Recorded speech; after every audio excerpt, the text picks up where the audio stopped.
Ketika Kementerian Pertahanan baru-baru ini mengajukan anggaran sejumlah 124,995 billion dolar, kita bulatkan ya, 125 billion dolar atau mendekati angka 1.700 triliun, sebuah angka yang lumayan besar yang membuat otak saya yang kecil ini menjadi hang atau loading. Sebentar, ini anggaran untuk apa ya?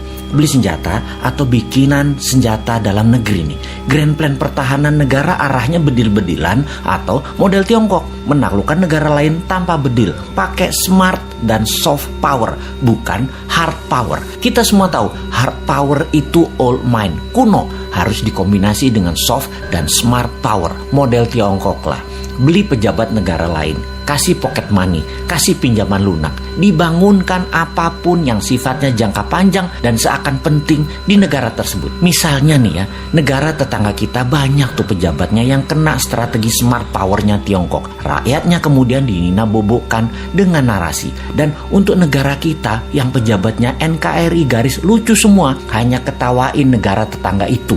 Seru ngelihatnya. Bener deh, kasihan anak cucu negara tetangga itu nantinya ketika tidak ada narasi yang bisa dibangun untuk bisa menahan kebenaran kelak. Kembali ke anggaran maha besar. Ketika kita mengetahui bahwa anggaran militer itu ternyata pakai hutangan, ini membuat lemes generasi new mind.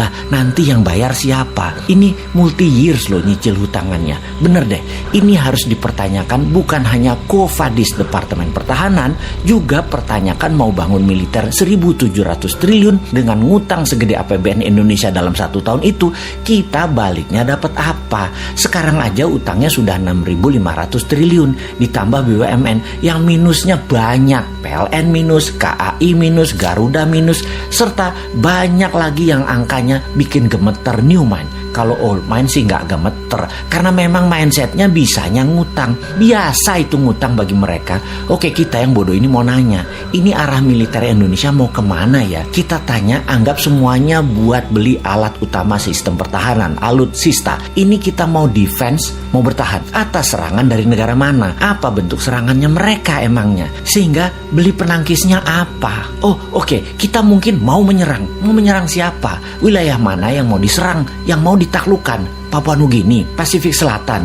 Australia, atau Malaysia, atau kemana? Tiongkok mungkin kita mau taklukkan. Pakai apa penaklukannya? Apa yang didapat dari serangan keluar tersebut? Misalnya mau menaklukkan Tiongkok, kita mau ambil hartanya Tiongkok, mau ambil cewek Tiongkok, atau mau ambil Malaysia supaya kontrol Selat Malaka 100%. Mau kemana kira-kira bos? Apa kita mau perang biologi? Jadi bukan beli senjata berat, tapi bangun senjata biologi buat virus baru. Kalau nggak makan gudeg, pada mati. Virus ini kita akan sebar ke seluruh dunia. Kita buat orang panas dingin, sesak nafas.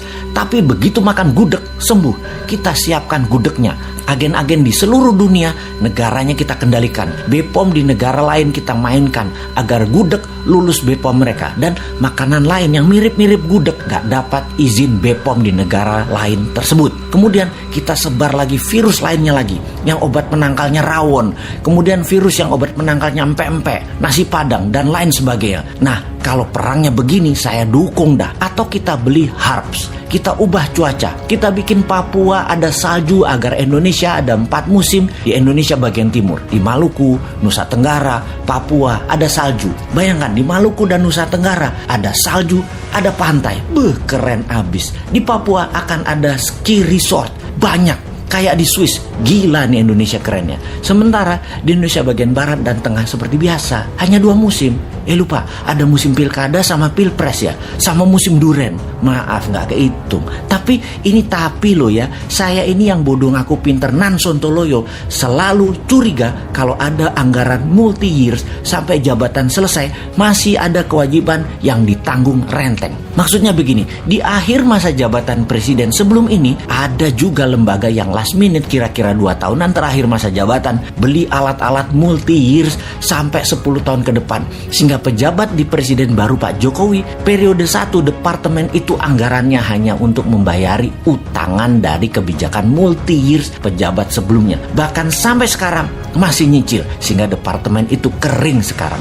Ini ngebayang aja, kalau kita beli barang dari luar negeri, komisinya di luar negeri loh ya. Komisi selalu didapat dari penjual kan, dan jarang loh penjual nggak ngasih uang tali kasih, itu jarang. Jadi si pejabat periode lalu beli-beli dalam jumlah besar, komisinya di muka dong ya, gede banget dong komisinya karena dealsnya multi years. Lumayan, namanya juga udah akhir masa jabatan. Mulai paham kenapa si Sontoloyo ini berkerut kening urusan anggaran besar multi years yang ditanggung renteng sampai pejabat berikut-berikutnya. Ya, mudah-mudahan analisa si Bosman ini salah lagi, karena kayaknya amanah kok pejabatnya. Calon presiden kemudian kok pasti maha suci.